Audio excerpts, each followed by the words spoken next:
उपमुख्यमंत्री एकनाथ शिंदे यांचे अत्यंत जवळचे विश्वासू म्हणून ओळखले जाणारे ठाण्यातील माजी स्थायी समिती सभापती राम रेपाळे यांच्यावर राज्य सचिव पदाची मोठी जबाबदारी शिवसेना शिंदे गटानं सोपवली आहे। लोकसभा आणि विधानसभा निवडणुकीत रेपाळे यांनी केलेल्या कामाची दखल घेत त्यांना ही बढती देण्यात आली आहे। ठाणे महापालिकेत स्थायी समिती सभापती पद भूषवलेले राम रेपाळे हे उपमुख्यमंत्री एकनाथ शिंदे यांचे विश्वासू शिलेदार म्हणून ओळखले जातात। कोणत्याही पदाची अपेक्षा न करता राम रेपाळे यांनी नेहमीच शिंदे यांना भक्कम साथ दिली आहे। शिवसेनेचे 2 गट झाले तेव्हाही रेपाळे यांनी शिंदेंच्या रणनीतीनुसार ठाकरे गटाचे कार्यकर्ते पदाधिकारी आपल्या गटात आणण्याची कामगिरी चोख बजावली होती। लोकसभा आणि विधानसभा निवडणुकीतही त्यांनी अशक्य असलेल्या जागा निवडून आणल्या।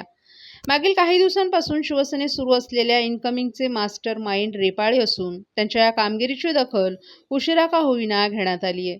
राम रेपाळे यांना महाराष्ट्र सचिव पदाची जबाबदारी सोपवण्यात आली आहे। याआधी महापौर संजय मोरे यांनाही शिवसेना सचिवपदी विराजमान करण्यात आले।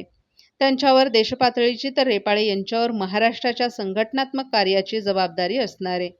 या नियुक्तीमुळे ठाणे शहरातील शिवसेना वर्तुळात उत्साहाचं वातावरण असून काल संध्याकाळी राम रेपाळे यांनी टेंभीनाका येथील आनंद आश्रमात जाऊन धर्मवीर स्वर्गीय आनंद दिघे यांच्या प्रतिमेस पुष्पहार अर्पण करून अभिवादन केलं।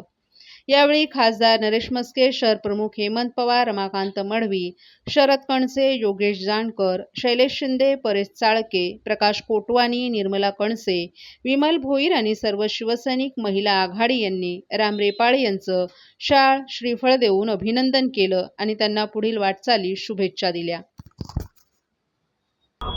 आणि आता त्यांनी दिलेली जबाबदारी म्हणजे खूप मोठी जबाबदारी आहे आणि त्यांना अभिप्रेत असलेलं कार्य या महाराष्ट्रात कसं करता येईल त्या दृष्टिकोनातून रात्रंदिवस मेहनत करण्याची माझी तयारी आहे।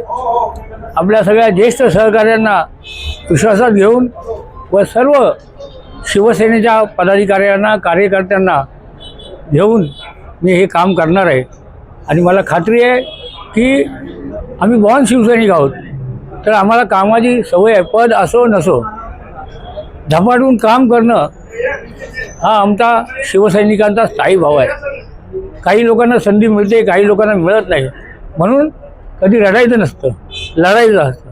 हे बाळासाहेबांनी दिलेली शिकवणीनुसार आम्ही आता ह्या कामाला सुरुवात केलेली आहे आणि शिवसेना सचिव पदाची जबाबदारी देऊन साहेबांनी माझ्यावर आणखीन मोठी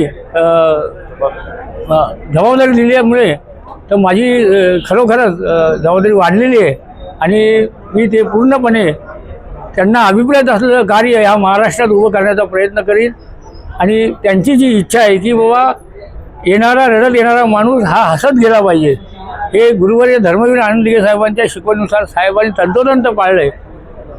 त्याचप्रमाणे आम्ही कार्य करण्याचा प्रयत्न करू आणि साहेब जर 17, 18, 20 तास काम करतात तर आम्ही नक्कीच 15-16 तास काम करून